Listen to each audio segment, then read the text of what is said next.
Jinja City is one of the oldest industrial towns.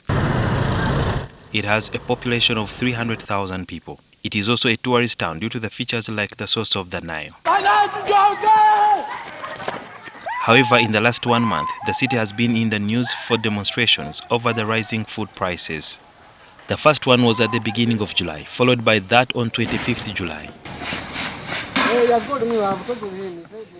The demonstrations took place in Mafubila on Kamuli Road, Bugembe, Wakitaka, Namulesa Kamuli Road, and Soweto Masese near Kampala University. It is at this spot next to Soweto where demonstrators blocked roads towards the junction to Jinja from Bugembe town. Adjacent to the highway are the shanty structures of Soweto slum, sprawling to other slums like Chikaramoja. Rubbish chokes the area below the naked illegal power lines. We went to find out why locals here, especially the youth, have been engaged in demonstrations twice in 1 month. Most of the people in Milo Mbili here are living in deplorable conditions. They have shanty structures that litter the area, and that's what they call home. Majority of the youths who live in this area are unemployed, so they spend most of their time smoking and drinking. And that means they have a trove of wrong ideas on how to survive. I see a lady on this side trying to sell tomatoes and onions to make a living.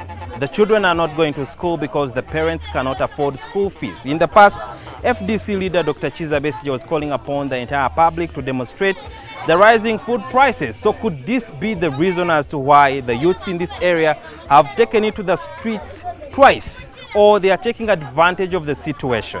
I smoke herb and I like herb. We spoke to LC1 chairperson Philip Otimong. They are lacking jobs, so they are jobless. And you find out that even the small jobs who are there, they are failing to do them. That at the end of the day, they start now involving these criminal acts. Time to theft, those who are selling themselves, and also different kinds of criminal cases. Whenever they are demonstrating, they are stealing and looting. Why? Because they are having that pain in them, whereby whenever they raise their voices, no one is listening at them. Now the only solution they do is let us strike so that they can see us.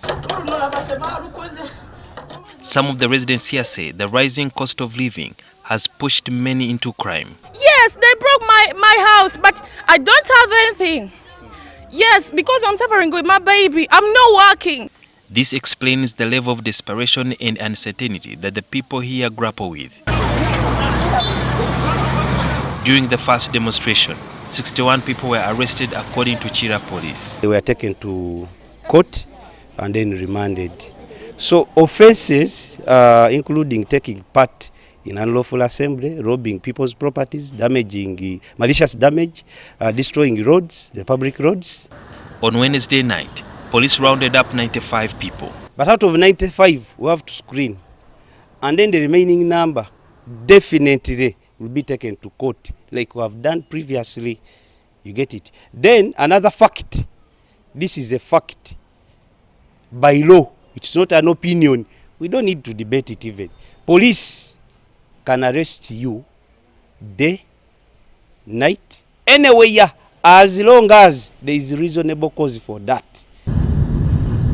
We drove to Abulenga on Kamuli Road, which is a hot spot for the protests. It is a busy trading center and some big businesses thrive here.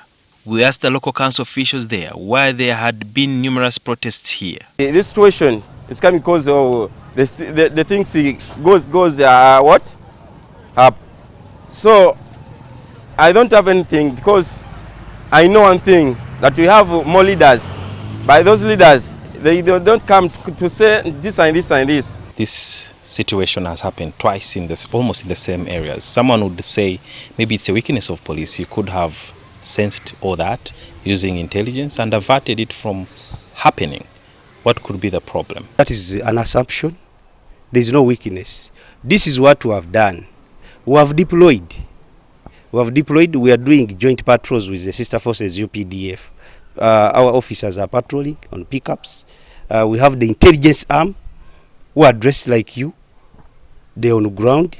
According to Chira Region Police spokesperson, James Mubi says they suspect some people are sponsoring the protests. That's why you have not seen us coming up to say A, B, C, D. You see? So we want to get intelligence. Then it is the intelligence that will connect these possible sponsors, and we shall also summon them.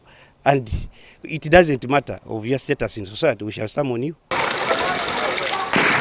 As the investigations continue, what could be the solution? Like some of the goods are being processed in our country, Uganda. There is the soap, there is the cooking oil, a lot of things. Even you find out that even the ones we're having in our country, they're also high. We have to only praying for the government to lower the price of the goods. It's not clear how many of the 95 suspects will add to the list of 49 who are on remand. Critics say there is need for a lasting solution, especially for high commodity prices and unemployment. Sudhir Byaruhanga, NTV.